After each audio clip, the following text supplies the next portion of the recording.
Good evening to all of you. So today's session regarding the brinjal. In this session, so many points we have to cover. Likewise, botanical name, family, chromosome number, common name, which type of soil and climates are suitable for cultivation of brinjals, which type of varieties, irrigation water management practices, major pest and diseases, harvesting and yield, and post-harvest management practices.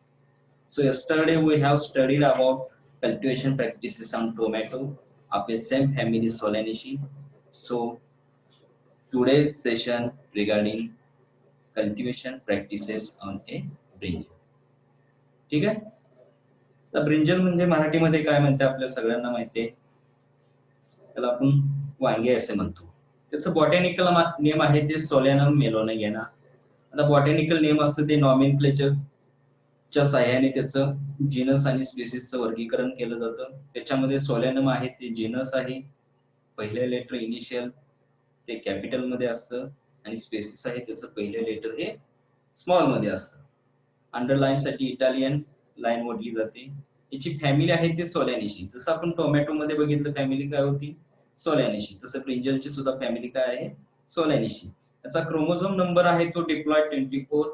Origin आहे ते Indo Burma region आणि याला common name आहे ते x plant असं म्हटलं जातं. X plant का म्हटलं जातं, याचं व्हाईट कलर आहे तो अंड्यासारखा दिसतो म्हणून याला कॉमन नेम मध्ये एक्स प्लांट असं म्हटलं जातं.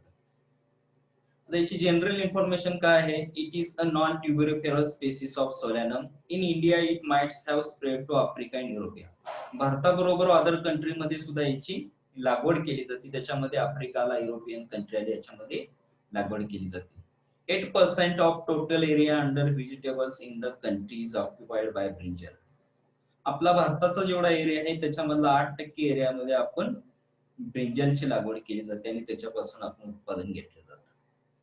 ठीक आहे. लक्षात आलं याच्यामध्ये काही कोणकोणते पॉइंट्स आपण बघितले.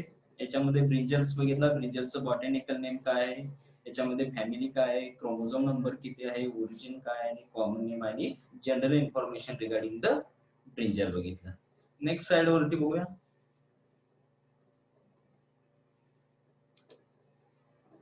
Importance and nutritive value. जसं आपण प्रत्येक व्हेजिटेबल क्रॉप्स बघू त्याच्यामध्ये इम्पॉर्टन्स आणि त्याची न्यूट्रिशनल व्हॅल्यू आपण बघत जाणार आहोत. मग आता याच्यामध्ये ब्रिंजल मध्ये कोणकोणते न्यूट्रिएंट्स प्रेझेंट असतात, त्याच्यामध्ये मिनरल्स कोणते असतात, विटॅमिन्स कोणते असतात, त्याच्याबरोबर याच्यामध्ये पिगमेंट्स कोणते असतात याचा अभ्यास आपण याच्यामध्ये बघणार आहोत. Brinjal is stable vegetable high in nutritive value. It is rich in minerals like calcium, magnesium, phosphorus, potassium and iron. याच्यामध्ये जास्त प्रमाणात मिनरल्स आपल्याला दिसून येतात. त्याच्यामध्ये कॅल्शियम आहे, मॅग्नेशियम आहे, फॉस्फरस आहे, पोटॅश आहे आणि आयर्न आहे. It is also good source of vitamin A and C. याच्यामध्ये व्हिटॅमिन ए आणि सी चं कॉन्ट्रीब्युशन जास्त आहे किंवा जास्त प्रमाणात आपल्याला जीवनसत्व याच्यामध्ये दिसून येतात. आता जे ब्रिंजल आहे किंवा ज्याला आपण मराठीमध्ये वांग असं म्हणतो, त्या वांग्याला जे चव येते किंवा जी कडूनेस येतो तो कडूनेस कशामुळे येतो तर याच्यामध्ये असणाऱ्या पिगमेंट्स मुळे येतो. या ब्रिंजल्स मध्ये कोणतं पिगमेंट्स असतो, ग्लायको अल्कलॉइड्स नावाचं जे पिगमेंट्स याच्यामध्ये प्रेझेंट असतं, त्या पिगमेंट्स मुळे ब्रिंजलला काय येतं कडू किंवा कडवट अशी चव येते. जसं आपण टोमॅटो कल्टिव्हेशन प्रॅक्टिसेस मध्ये बघितलं, येलो कलर आहे तो कॅरोटीन या पिगमेंट्स मुळे येतो आणि रेड कलर आहे तो लायकोपेन या पिगमेंट्स मुळे येतो. तसंच ब्रिंजल मध्ये सुद्धा आपल्याला काय कोणतं पिगमेंट्स प्रेझेंट आहे, ग्लायको अल्कलॉइड्स हे पिगमेंट्स प्रेझेंट आहे आणि या पिगमेंट्स मुळे आपल्याला कडवट अशी चव वांग्यामध्ये आपल्याला दिसून येते किंवा टेस्ट मध्ये जाणवून येते. मग हे ग्लायकॅलॉइड्स आहे ते 0.4 to 0.5 milligram per 100 gram of fresh weights. साधारण 100 ग्रॅम जर वांग्याचं वजन असेल तर तुम्हाला त्याच्यामध्ये 0.4 to 0.5 मिलीग्रॅमच्या दरम्यान ग्लायको अल्कलॉइड्स हे पिगमेंट्स याच्यामध्ये प्रेझेंट असतात. आता तुम्हाला वेगवेगळ्या कलरचे किंवा वेगवेगळ्या शेपचे ब्रिंजल्स तुम्हाला मार्केटमध्ये दिसून येतात. त्याच्यामध्ये पर्पल येतं, व्हाईट येतं, ग्रीन येतं, लॉंग ब्रिंजल्स येतं. म्हणजे जांभळसर कलरचं वांग आपल्याला मार्केट्समध्ये दिसून येतं, पांढऱ्या कलरचं वांग मार्केट्समध्ये दिसून येतं किंवा ग्रीन कलरचं मार्केट्स आपल्याला वांग मार्केट्समध्ये दिसून येतं. अजून काय म्हटलं याच्यामध्ये, amino acids content is higher in purple variety. जी जांभळ्या कलरची व्हरायटी जी वांगे जी असते त्याच्यामध्ये अमायनो ऍसिड्सचं प्रमाण आहे ते जास्त असतं. आता हे जे ब्रिंजल आहे त्याचे मेडिसिनल युजेस सुद्धा आहेत. आयुर्वेदिक किंवा मेडिसिनल मध्ये सुद्धा ह्या वांग्याला खूप महत्व आहे. यूज ॲज कुक्ड व्हेजिटेबल, शिजवलेली भाजीपाला म्हणून याचा उपयोग केला जातो. त्याच्याबरोबर पिकल मेकिंग, याच्यापासून लोणचं सुद्धा तयार केलं जातं. किंवा fruit is employed as cure for tooth H, म्हणजेच दातदुखीवरती वगैरे याचा क्युअर किंवा याचा उपयोग केला जातो. त्याच्याबरोबर excellent remedy to suffering from liver complaints, लिव्हरचा जो आपला प्रॉब्लेम असेल त्याच्यावरती सुद्धा याचे आपल्याला रेमेडीज म्हणून किंवा कंट्रोल्स म्हणून वापरू शकतो. किंवा green leaves of brinjal plants are good appetizers, aphrodisiac and cardiotonics. म्हणजे जर आपण ब्रिंजलचे जे लीव्हज आहेत ते जर आपण सेवन केले किंवा कंझ्युम केले तरी आपली भूक आहे ते भूक वाढवायचं काम करतं. त्याच्याबरोबर कॅर्डिओटॉनिक, जे आपले हार्टच्या संदर्भात जे प्रॉब्लेम्स आहेत ते सुद्धा क्लिअर करण्याचं काम आहे ते ग्रीन लीव्हच्या माध्यमातून होऊ शकतं. लक्षात आलं याच्यामध्ये आपण काय काय बघितलं, इम्पॉर्टन्स बघितलं, न्यूट्रिटिव्ह व्हॅल्यू बघितली. न्यूट्रिटिव्ह व्हॅल्यू मध्ये कोणकोणते मिनरल्स प्रेझेंट आहेत, कोणकोणते विटॅमिन्स प्रेझेंट आहेत, त्याला जी कडवट चव येते ते कोणत्या पिगमेंट्स मुळे येते, ते पिगमेंट साधारण 100 ग्रॅम मध्ये किती आहे. परत याच्याबरोबर मेडिसिनल अँड अरोमॅटिक्स प्रॉपर्टी किंवा आयुर्वेदिक मध्ये मग ब्रिंजलचं काय महत्व आहे याचा अभ्यास आपण या स्लाइड मध्ये बघितला. नेक्स्ट स्लाइड वरती बघू. Growth habits. तर ग्रोथ हॅबिट्स मध्ये काय बघायचं आहे तर ह्याच्यामध्ये कोणकोणत्या टाइप्सचे ब्रिंजल्स मार्केट्समध्ये प्रेझेंट आहेत किंवा फील्डवरती प्रेझेंट आहेत किंवा कोणकोणत्या टाइपच्या ब्रिंजलवरती आपण रिसर्च केला याच्या संदर्भात ही माहिती आपण याच्यामध्ये बघणार आहोत.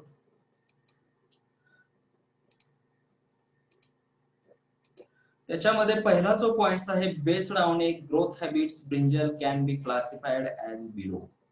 आता ऍज पर द ग्रोथ हॅबिट्सचं क्लासिफिकेशन याच्यामध्ये बघायचं आहे. त्याच्यामध्ये जे पहिलं क्लासिफिकेशन आहे ते कोणतं आहे, सोलॅनम मेलोनोगेना. सोलॅनम मेलोनोगेना व्हरायटी आहे इस्कुलेंटम. हे जी व्हरायटी आहे किंवा ही जी टाइप्स आहे ह्याच्यामध्ये ब्रिंजल आहे ते is long, round and oval. जे आपण कमर्शियल पर्पज साठी किंवा आपल्या टेबल पर्पज साठी जे वांग किंवा जे ब्रिंजल आपण कंझ्युम करतो त्या ब्रिंजलचा टाइप्स कशामध्ये येतो, सोलॅनम मेलोनोगेना व्हरायटी आहे ते इस्कुलेंटम. त्याचं जे कॅरेक्टरिस्टिक्स आहे ते काय आहे, fruits is long, round and oval. लांबीला असतं, गोलाकार असतं आणि अंडाकृती हे असतं. त्याच्यानंतर सेकंड जे ग्रोथ हॅबिट्स टाइप आहे, सोलॅनम मेलोनोगेना व्हरायटी आहे ते serpentine, known as snake brinjal. Western कंट्रीमध्ये वगैरे किंवा जे पाश्चात्य देश आहेत त्या देशामध्ये याची जास्त प्रमाणात लागवड केली जाते. एक्स्ट्रा लॉंग असतं, लांबीला असतं साधारण 20 ते 30 सेंटीमीटर लांबीला असतं. लिव्हज आर प्रिकली, म्हणजे काटेरी पानं त्याच्यावरती दिसून येतात. तिसरं जे आहे ऍज पर द ग्रोथ हॅबिटचं क्लासिफिकेशन, सोलॅनम मेलोनोगेना किंवा व्हरायटी आहे ते depressum. Plant is extensively short and dark. हे प्लांट आहे ते हाईटला कमी उंचीचं असतं. हे झालं as per the classification on different growth habits. त्याच्यानंतरचं जे क्लासिफिकेशन आहे, classification on the basis of fruit shape. त्या फळाला असणाऱ्या आकारानुसार याच्यामध्ये आपल्याला क्लासिफिकेशन बघायचं आहे. त्याच्यामधलं पहिला जो टाइप्स आहे लॉंग ब्रिंजल्स. कोणता, लॉंग ब्रिंजल्स. त्याची जे एक्झाम्पल आहे ते पुसा पर्पल लॉंग, जांभळसर कलरचं जे ब्रिंजल असतं ते लॉंग ब्रिंजल्स मध्ये मोडतं. त्याच्यानंतरचं आहे ते राऊंड ब्रिंजल. त्याच्यामध्ये पुरसा पर्पल राऊंड हे जे एक्झाम्पल आहे ते कशामध्ये येतं, राऊंड ब्रिंजल मध्ये येतं. त्याच्यानंतरचं जे थर्ड टाइप्स आहे कोणता, ओव्हल ब्रिंजल, अंडाकृती टाइपचं जे ब्रिंजल असतं त्याचं एक्झाम्पल आहे पुसा क्रांती. हे जे एक्झाम्पल आहे ते आपल्याला ओव्हल ब्रिंजल मध्ये दिसून येतं. हे झालं different basis on the basis of fruit shape. त्याच्यानंतरचं जी तिसरी कॅटेगरी आहे ते classification on the basis of fruit colour. त्या वांग्याला असलेला कलर किंवा त्या ब्रिंजलला असलेल्या कलर वरून त्याचं क्लासिफिकेशन केलं जातं. त्याच्यामध्ये दोन कॅटेगरीज आहे. एक आहे पर्पल ब्रिंजल. पर्पल म्हणजे काय, जांभळसर असणार किंवा जांभळ वांग त्याला म्हणतात. त्याची व्हरायटी आहे किंवा त्याचं एक्झाम्पल आहे पीपीएल. पीपीएल म्हणजे काय, पुसा पर्पल लॉंग. आणि ते जांभळसर कलर आहे तो कशामुळे डेव्हलप होतो, त्याच्यामध्ये अँथोसायनिनचं जास्त प्रोडक्शन किंवा जास्त प्रमाणात आपल्याला कंपोजिशन दिसून येत नाही, त्याच्यामुळे त्याला जांभळसर कलर येतो.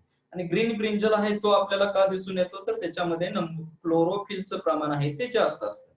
आता तुम्हाला क्लोरोफिल म्हणजे काय माहिती आहे, फोटोसिंथेसिस मध्ये महत्वाचा पिगमेंट आहे जे की त्याच्या माध्यमातून फोटोसिंथेसिस आहे ती प्रक्रिया पार पाडली जाते. जर क्लोरोफिलचं प्रमाण जास्त असेल तर फोटोसिंथेसिसचा रेट सुद्धा जास्त असतो आणि क्लोरोफिलचं प्रमाण जास्त असेल तर त्या लीव्हजला किंवा त्या फ्लॉवर्सला किंवा त्या फ्रुट्सला ग्रीन कलर डेव्हलप होतं.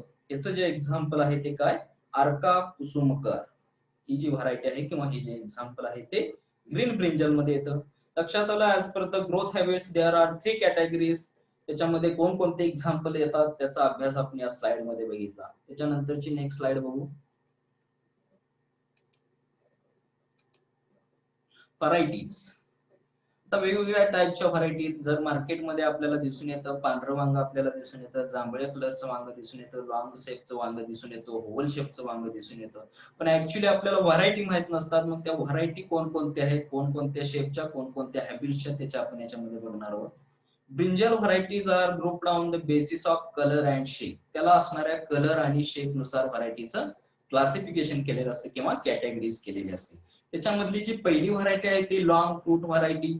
त्याची जे एक्झाम्पल आहेत ते पुसा पर्पल लॉंग येते किंवा पुसा पर्पल क्लस्टर लॉंग येते. ही जे दोन व्हरायटी आहेत ते कशामध्ये येतात, लॉंग फ्रूट व्हरायटीज मध्ये येतात.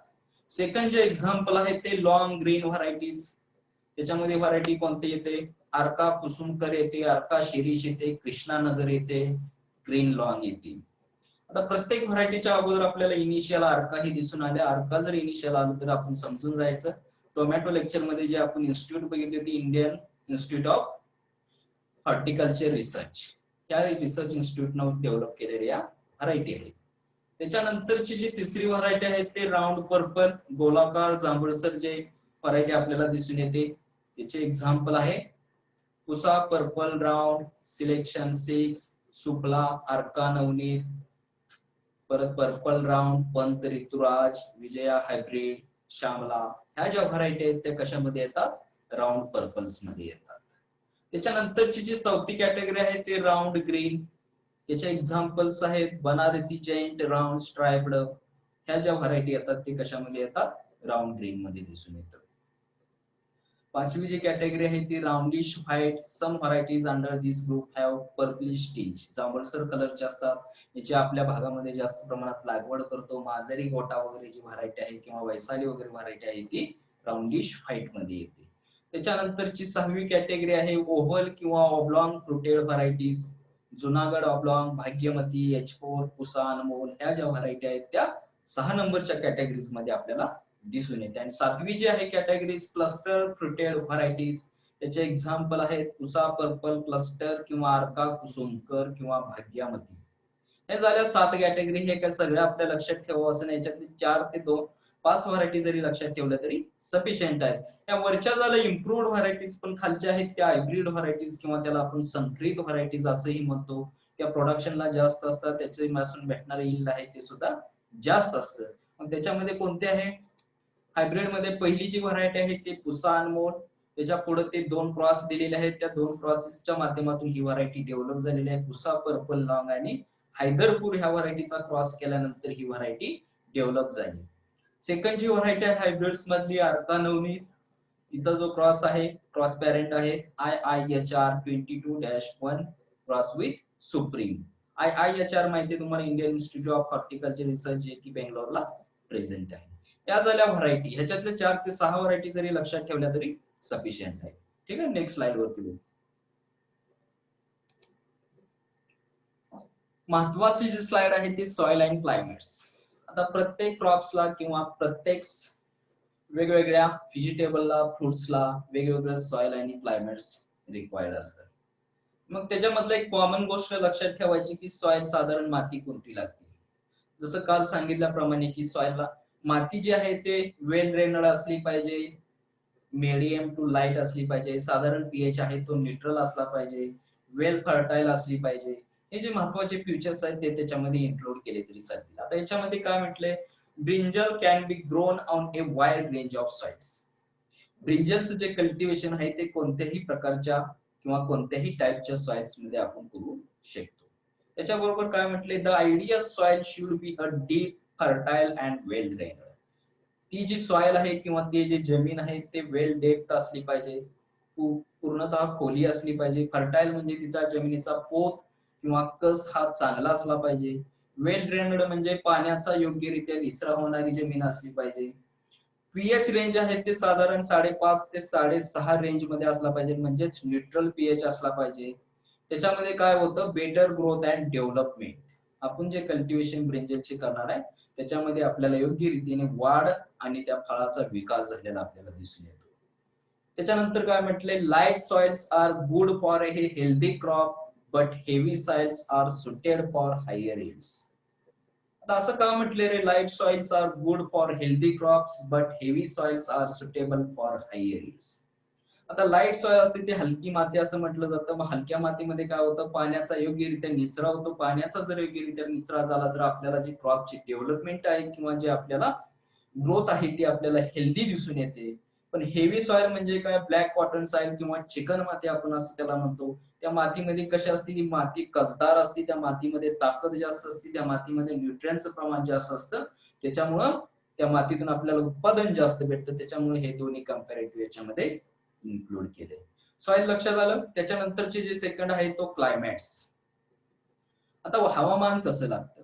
आता ब्रिंजल हे आहे ते वार्म सीझन क्रॉप आहे, म्हणजे उष्ण व कोरड्या हवामान ब्रिंजलच्या लागवडीसाठी पासून ते उत्पादनापर्यंत लागतं, बरोबर. मग त्याच्यामध्ये काय म्हटलंय, brinjal is the warm season crop. It is suitable किंवा ससेप्टेबल टू सेव्हरल फ्रोस्ट. ह्याला जास्त थंड हवामान किंवा जास्त दव असणं चालत नाही. नेक्स्ट काय म्हटलंय, it requires a long warm season. त्याला कायमस्वरूपी उष्ण व कोरडे हवामान रिक्वायर्ड आहे. बिफोर ए फ्रूट मॅच्युरिटी, फळ पक्वत्या व्हायच्या पर्यंत त्याला उष्ण व कोरडं हवामान गरजेचं आहे. त्याच्यानंतर काय म्हटलंय, ऑप्टिमम टेम्परेचर रेंज आहे ते 22 ते 33 डिग्री सेंटीग्रेड. ही जे रेंज आहे ही रेंज सुटेबल आहे त्या झाडाच्या ग्रोथ साठी, त्या फळाच्या डेव्हलपमेंटसाठी, बरोबर. त्याच्यानंतर काय म्हटले, late round varieties are more tolerant to frost than early long varieties. जी लेट राऊंड व्हरायटी, जी आपण वेगवेगळ्या कॅटेगरीज बघितल्या त्याच्यामध्ये जी लेट राऊंड व्हरायटीज आहेत ते काय आहे, टॉलरंट टू फ्रॉस्ट. दव किंवा थंडी, जर थंड वातावरण असेल त्याच्यामध्ये चांगली ग्रोथ होते as compare too early long varieties. ठीक आहे, हे लक्षात आलं. सॉइल अँड क्लायमेट्स, कोणकोणत्या टाईपची सॉइल लागते, कोणकोणत्या याचं हवामान लागतं, याच्या संदर्भात आपण याच्यामध्ये स्टडी केला. ठीक आहे, नेक्स्ट स्लाइड वरती. नेक्स्ट स्लाइड आहे ते सीड्स अँड सोईंग. आता सॉइल अँड क्लायमेट्स बघितलं, त्याच्यानंतरचा जो महत्वाचा पॉइंट आहे सीड्स अँड सोईंग. आता याच्यामध्ये सीड रेट, आता पहिला जो महत्वाचा फॅक्टर्स आहे किंवा जे महत्वाचं पहिले कॅरेक्टरिस्टिक्स आहे त्याच्यामध्ये काय आहे, सीड रेट किंवा बियाण्याचं प्रमाण. मग आता ह्याला ऍक्च्युअली सीड रेट काय लागतो, तर साधारण 375 ते 500 ग्रॅम पर हेक्टर, बरोबर. काल जसं टोमॅटोचं आपण बघितलं, सीड रेट साधारण 400 ते 700 ग्रॅम किंवा 400 ते 500 ग्रॅमच्या आसपास सीड रेट पर हेक्टर साठी लागतो. आणि ब्रिंजल साठी आहे तो 375 ते 500 ग्रॅम पर हेक्टर साठी लागतो. पण आपण बिया डायरेक्ट मेन फील्ड वरती सोन करतो का, नाही. मग याचं काय करतो, पहिल्यांदा प्रोसेस, आपण नर्सरीमध्ये याची रोपं तयार करतो आणि ती रोपं साधारण चांगल्या हाईटची वाढली, साधारण एक 20-25 दिवस त्याची चांगली ग्रोथ झाल्यानंतर आपण मेन फील्ड वरती किंवा बेड वरती त्याचं ट्रान्सप्लांटिंग करतो, बरोबर. मग सीड रेट आहे तो किती लागतो, 375 ते 500 ग्रॅम पर हेक्टर लागतो. ठीक आहे. त्याच्यानंतर टाइम ऑफ सोईंग. आता साधारण जर ब्रिंजल आपल्याला लागवड करायची असेल तर त्याला कोणकोणत्या मंथ्स मध्ये किंवा कोणकोणत्या सीझन मध्ये याची लागवड केली जाते. मग ह्याची जी लागवड आहे ती काय, समर मध्ये केली जाते, विंटर मध्ये केली जाते, रेनी मध्ये केली जाते, ओव्हरऑल कोणत्याही सीझन मध्ये याची लागवड केली जाते. पण याच्यामध्ये जर स्पेसिफिक बघायला गेलं तर समर क्रॉप इज सोन ड्युरिंग फेब्रुवारी मार्च. जर समर मध्ये जर आपल्याला याची लागवड करायची असेल तर मंथ आहे फेब्रुवारी मार्च मध्ये याची लागवड केली जाते. आणि रब्बी क्रॉप जर करायचं असेल तर साधारण ऑक्टोबर ते नोव्हेंबर मंथ्स मध्ये याची लागवड केली जाते. ठीक आहे, हे झालं टाइम ऑफ सोईंग. त्याच्यानंतरचा जो महत्वाचा फॅक्टर आहे तो कोणता, ट्रान्सप्लांटिंग. ट्रान्सप्लांटिंग म्हणजे काय, तर ज्या बिया आपल्याला भेटलेल्या असतात त्या बिया काय करतो आपण, नर्सरीवरती गादी वाप्यावरती आपण टोकतो आणि बिया टोकल्यानंतर आपण रोप तयार झाल्यानंतर ती रोप काय करतो, मेन फील्ड वरती ट्रान्सप्लांट करतो. त्यालाच आपण काय म्हणतो, ट्रान्सप्लांटिंग म्हणतो. मग याच्यामध्ये काय म्हटले, seedlings are 8 to 10 centimetre height. जे आपण बिया टोकले त्या बिया टोकल्यानंतर जे रोप तयार झाले ते रोपाची हाईट जर साधारण 8 ते 10 सेंटीमीटर झाली आणि त्याला 2 ते 3 पानं आली, those are ready for transplanting. मग ते झाड किंवा ते रोप आपल्याला मेन फील्ड वरती ट्रान्सप्लांट करायला सोयीस्कर किंवा चांगलं झालेलं आहे. त्याच्यानंतर काय म्हटलंय, seedling should be hardened before lifting for transplanting. आता हार्डनिंग प्रोसेस माहिती आहे तुम्हाला. आता फॉर एक्झाम्पल कोणते घ्या, ज्यावेळेस आपण एखादं ग्राफ्टिंग करतो, आता आंब्यामध्ये जर कोळी कलम केलं तर साधारण ज्यावेळेस 20 ते 25 दिवसानंतर आपल्याला तो आंबा फुटलेला दिसतो. मग तो आंबा फुटल्यानंतर काय करतात, चांगली त्याला पालवी वगैरे फुटल्यानंतर साधारण एक महिनाभर त्याला आपण हार्डनिंग प्रोसेस देतो किंवा साधारण एक आठवडा हार्डनिंग प्रोसेस देतो ऍज पर द रिक्वायरमेंट. बरोबर. मग साधारण महिनाभर किंवा एक आठवडा त्याला आपण हार्डनिंग प्रोसेस देतो. मग ते हार्डनिंग दिल्यामुळे काय होतं, आता साधी गोष्ट आहे, जर नर्सरी मधलं झाड जर आपण डायरेक्ट मेन फील्ड वरती लावलं तर मॉर्टॅलिटीचं प्रमाण जास्त असतं, पण त्याच ठिकाणी जर त्याला बाहेरच्या वातावरणाशी एकरूप होईपर्यंत त्याला सवय लावली तर ते मेन फील्ड वरती मॉर्टॅलिटीचं होण्याचं प्रमाण आहे ते कमी होत. बरोबर. मग त्याच्यामध्ये हे ट्रान्सप्लांटिंग दिलंय. मग साधारण 8 ते 10 सेंटीमीटर हाईट झाल्यानंतर 2 ते 3 पानं आल्यानंतर मग ते प्लांटेड आहे ते मेन फील्ड वरती गादी वाफ्यावरती करायचं. म्हणजे स्पेसिंग दिलंय ते 60 बाय 60 सेंटीमीटर आहे, ते लॉंग फ्युटेड व्हरायटीसाठी आहे. राऊंड फ्युटेड व्हरायटीसाठी आहे ते 75 बाय 75 सेंटीमीटरला याची लागवड करू शकतो. ठीक आहे. याच्यामध्ये कोणते बघितले, सीड अँड सोईंग मध्ये सीड रेट बघितला, टाइम ऑफ सोईंग बघितला आणि ट्रान्सप्लांटिंग ची प्रोसेस बघितली. ठीक आहे. नेक्स्ट स्लाइड वरती बघू. Manures and fertiliser. ठीक आहे. प्रत्येक वेळेस मी याचा उल्लेख करतो, जसं मानवाच्या शरीरासाठी किंवा मानवाला जर एनर्जी पाहिजे असेल तर मानवाला वेगवेगळ्या न्यूट्रिएंटची, वेगवेगळ्या व्हिटॅमिनची, वेगवेगळ्या मिनरलची जी कशी गरज असते, तसंच वनस्पतीला सुद्धा वेगवेगळ्या मॅन्युअर्सची, वेगवेगळ्या न्यूट्रिएंटची, वेगवेगळ्या मिनरलची गरज असते. कोणकोणते प्लांट्सला साधारण 16 ते 17 न्यूट्रिएंट्स लागतात. त्याच्यामध्ये प्रायमरी न्यूट्रिएंट्स येतात, सेकंडरी न्यूट्रिएंट्स येतात, मायक्रो न्यूट्रिएंट्स येतात. मग ते न्यूट्रिएंट्स कशामधून उपलब्ध होतात प्लांट्सला, एक तर हवेमधून उपलब्ध होतात, पाण्यामधून उपलब्ध होतात, शेणखतामधून उपलब्ध होतात, किंवा जे आर्टिफिशियल आपण रासायनिक खत ज्यावेळेस मार्केटमधून विकत आणतो ते रासायनिक खत जरी त्याला दिल्यानंतर त्याच्या माध्यमातून सुद्धा प्लांट्सला वेगवेगळे न्यूट्रिएंट्स अवेलेबल होतात. मग फॉर आपल्याला ज्यावेळेस ब्रिंजलचं कल्टिवेशन करायचं आहे तर ब्रिंजलचं कल्टिवेशन करायच्या वेळेस आपल्याला लँड तयार केली पाहिजे. मग ते प्लाविंग ऑपरेशन्स आले, हॅरोइंग ऑपरेशन्स आले, सीड बेड प्रिपरेशन्स आले. बरोबर. मग त्याच्यामध्ये जे शेणखत आहे ते शेणखत किती लागतं, साधारण 25 ते 30 टन शेणखत लागतं. FOM is recommended for 1 hectare area. 2.5 एकरासाठी 25 ते 30 टन शेणखत टाकून याचं त्याच्याबरोबर जो रासायनिक खतांचा आपण ऍप्लिकेशन करणार आहे त्याच्यामध्ये जो रेशो दिलाय तो 100-80-60. 100 केजी नत्र, 80 केजी स्फुरद आणि 60 केजी पालाची गरज असते.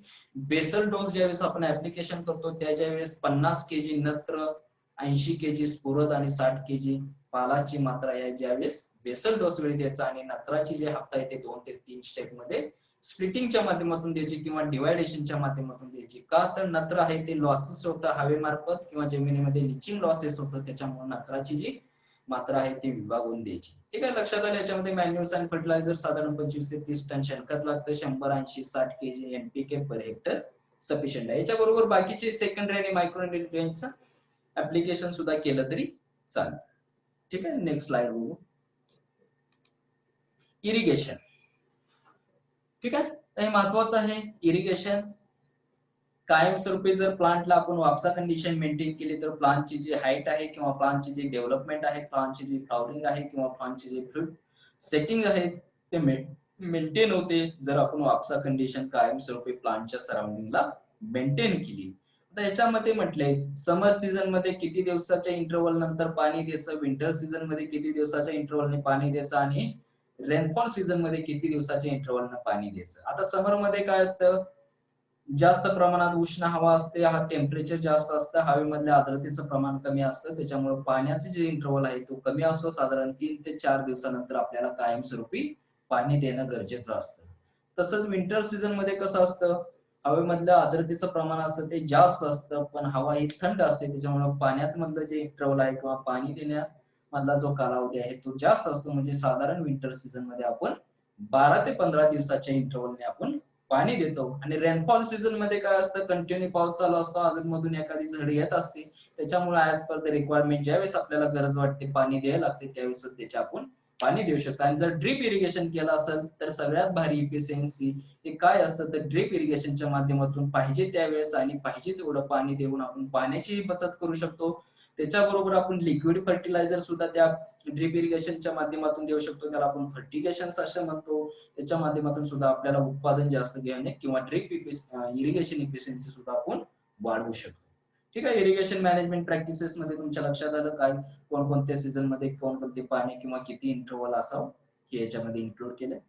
त्याच्यानंतरचा जो महत्वाचा भाग आहे इंटरकल्चरल ऑपरेशन्स. आता इंटरकल्चरल ऑपरेशन्स म्हणजे काय, जसं आपण टोमॅटो मध्ये बघितलं आंतरमशागत, तसंच ब्रिंजल मध्ये सुद्धा इंटरकल्चरल ऑपरेशन केली जातात. आणि याच्यामध्ये स्टेकिंग वगैरे केलं जात नाही. टोमॅटो मध्ये केलं जातं, तसं याच्यामध्ये स्टेकिंग वगैरे आपण करत नाही. जर गरज वाटली तर याच्यामध्ये स्टेकिंग ही करू शकतो. पण महत्वाचे जे दोन एक इंटरव्हल कल्चरल ऑपरेशन्स आहे ते काय, विडिंग ऑपरेशन्स. लागवड केल्यापासून ते अप टू हार्वेस्टिंग पर्यंत जर वीड आपण मॅन्युअली किंवा केमिकली हर्बिसाइड स्प्रे करून जरी कंट्रोल केलं तरी आपल्याला उत्पादनामध्ये फरक दिसून येतो. त्याच्याबरोबरच काय, पोईंग ऑपरेशन सुद्धा याच्यामध्ये केलं तर मॉइश्चर कॉन्झर्वेशन होते, मुळाला व्यवस्थित माती लागून त्याचा फायदा सुद्धा आपल्याला उत्पादनाच्या माध्यमातून दिसून येतो. हे झालं इंटरकल्चरल ऑपरेशन्स. ठीक आहे. या स्लाइड वरती आपण काय काय बघितलं, इरिगेशन प्रॅक्टिसेस आणि इंटरकल्चरल ऑपरेशन्स बघितलं. नेक्स्ट स्लाइड वरती बघू, हार्वेस्टिंग अँड यील्ड. बरोबर. आता साधारण क्रॉप आपण लागवड केलं, नर्सरी मधून प्लांट्स आणले, ते ट्रान्सप्लांट मेन फील्ड वरती केलं, साधारण 2 ते 2.5 महिन्यानंतर आपल्याला प्लांट्स रेडी फॉर हार्वेस्टिंगला येतं. मग ते हार्वेस्टिंग करताना आपल्याला याच्यामध्ये वेगवेगळ्या स्टेज मध्ये सुद्धा हार्वेस्टिंग करतो. जवळपास 8 ते 10 वेळेस तोडे जर आपण केलं तर आपला प्लॉट संपतो. साधारण 5 ते 6 महिना आपलं ते प्लांट्स आहे तो आपले मेन फील्ड वरती राहू शकतं. आणि साधारण 1.5 ते 2 महिना आपलं हार्वेस्टिंग कंटिन्यू चालू असतं. याच्यामध्ये काय म्हटलं, harvesting fruits are harvested when they attain good size and when the surface is bright and glossy. ज्यावेळेस कम्प्लिटली फ्रुट्स आहे ते टोटली डेव्हलप झालेलं असतं, त्याच्यावरती जो कलर आहे तो कलर शायनिंग येतो, त्यावेळेस आपण समजून जायचं की आपलं जे फळ आहे, आपलं जे ब्रिंजल आहे ते आपल्याला रेडी फॉर हार्वेस्टिंग साठी तयार झालेलं आहे. ठीक आहे. हे झालं हार्वेस्टिंग मध्ये. आता यील्ड. आता आपण लागवड केली, आतापर्यंत खूप जोपासना केली, इरिगेशन मॅनेजमेंट प्रॅक्टिसेस बघितलं, कोणकोणती सॉइल वॉटर क्लायमॅट रिक्वायर्ड बघितलं, कोणकोणत्या व्हरायटीज बघितल्या, पण जो महत्वाचा फॅक्टर आहे तो शेवटचा यील्ड. आता उत्पादन आहे ते साधारण हेक्टरी किती निघतं, तर याचं ओपन पॉलिनेटेड व्हरायटीचं जे उत्पादन आहे ते 200 ते 500 क्विंटल पर हेक्टर उत्पादन भेटतं. आणि हायब्रिडचं जे उत्पादन आहे ते साधारण 300 ते 700 क्विंटल पर हेक्टर उत्पादन आपल्याला भेटतं. ठीक आहे. हे झालं harvesting and yield. Next slide बघू, स्टोरेज, ग्रेडिंग अँड पॅकिंग. हे जे महत्वाचे फॅक्टर आहेत ते आपण पोस्ट हार्वेस्ट मॅनेजमेंट मध्ये घेऊ शकतो. पोस्ट हार्वेस्ट मॅनेजमेंट मध्ये आता स्टोरेज आलं, ग्रेडिंग आलं, पॅकिंग आलं. आता ज्यावेळेस आपण हार्वेस्टिंग करतो, जे आपण काढलेलं जे प्रोडक्ट असतं किंवा जे आपलं जे उत्पादन असतं ते उत्पादन व्यवस्थित जर स्टोअर केलं, त्या रिक्वायर्ड टेम्परेचरला स्टोअर केलं तर ते आपली लाईफ सायकल किंवा जे शेल्फ लाईफ आहे त्या प्रोडक्टची वाढू शकते. मग त्याच्यामध्ये काय म्हटलंय, under ordinary condition the fruits can be stored for 1 to 2 days in summer. Summer मध्ये काय असतं, टेम्परेचर जास्त असतं, त्याच्यामुळे ते प्रोडक्टची जी लाईफ सायकल किंवा जी शेल्फ लाईफ असते ती कमी असते, साधारण 1 ते 2 दिवस असते. But in winter at optimum temperature साधारण 20 ते डिग्री सेंटीग्रेडला आणि 85 ते 90% ज्यावेळेस रिलेटिव्ह ह्युमिडिटी असते, कधी तर विंटर सीझनला, तर त्याची सेल्फ लाईफ आहे ती 3 ते 4 दिवसाची असते. But the brinjal fruits can be stored for around 10 days. जर साधारण किती, तर 7 ते 20 डिग्री सेंटीग्रेड किंवा कोल्ड स्टोरेजला जर आपण ब्रिंजल स्टोअर करून ठेवायचं झालं तर साधारण 10 दिवसापर्यंत आपण त्याची सेल्फ लाईफ वाढवू शकतो. ठीक आहे. हे झालं स्टोरेजच्या बाबतीत. त्याच्यानंतरचा जो महत्वाचा फॅक्टर आहे ग्रेडिंग. जसं आपण टोमॅटो मध्ये वेगवेगळे ग्रेड्स बघितले, ए बघितला, बी बघितला, सी, तसं याच्यामध्ये सुद्धा 3 ग्रेड पाडले. त्याच्यामध्ये एक आहे सुपर, सेकंड आहे फॅन्सी आणि थर्ड आहे कमर्शियल. जर व्यवस्थित सुपर म्हणजे काय, तर ते फळ दिसायला आकर्षक असेल, फॅन्सी असेल, त्याच्यावरती ग्लॉसी अपीअरन्स असेल तर ते सुपर मध्ये मोडलं जातं. सेकंड आहे तो फॅन्सी, त्याच्यापेक्षा जरा थोड्या प्रमाणात कमी जे दिसत असेल त्याला फॅन्सी. आणि जे टेबल पर्पज साठी किंवा जे आपण व्हेजिटेबल किंवा आपण घरी वगैरे व्हेजिटेबल आणतो त्याला कमर्शियल पर्पज म्हणतो, ते थर्ड कॅटेगरी मध्ये किंवा थर्ड ग्रेडिंग मध्ये. हे झालं 3 ग्रेडिंग, सुपर, फॅन्सी आणि कमर्शियल. त्याच्यानंतरचा जो महत्वाचा आपण आतापर्यंत उत्पादन घेतलं, स्टोरेज केलं, ग्रेडिंग केलं, सॉर्टिंग केलं, स्टँडर्डायझेशन केलं. पण हे जर आपल्याला मार्केटिंगला पाठवायचं असेल आणि ते मार्केटिंगला जर पाठवायचं असेल तर आपलं पॅकिंग मटेरियल आहे ते जर शायनिंग नसेल, अट्रॅक्टिव्ह नसेल, तर आपल्याला पाहिजे तसा बाजारभाव आपल्याला मार्केटमध्ये भेटणार नाही. त्याच्यामुळे पॅकेजिंग मटेरियल आहे ते सुद्धा अट्रॅक्टिव्ह असलं पाहिजे. मग ते कसं असलं पाहिजे? Fruits are packed loosely in gunny bag. जे आपल्याला पोतं किंवा जे आपलं इतर जे बॅग असतात त्याच्यामध्ये याचं पॅकिंग करू शकतो, किंवा नेट बॅग, जाळ्याकार बॅग असतात त्याच्यामध्ये आपण पॅकिंग करू शकतो, किंवा वुडन ट्रेज किंवा बांबू बास्केट असतात जे लाकडापासून किंवा बांबूपासून जे बास्केट बनवले जातात त्याच्यामध्ये सुद्धा पॅकिंग करून मार्केट्समध्ये पाठवलं जातं. हे झालं 3 factor: storage, grading and packing regarding about A post harvest management. ठीक आहे, हे ब्रिंजलचं झालं. याच्यानंतरचं जो महत्वाची स्लाइड आहे, paste and disease management of A brinjal आणि टोमॅटो. हे दोन्ही आपण एकदा नेक्स्ट लेक्चरला बघणार आहोत. याच्यामध्ये काय अडचण कोणाला?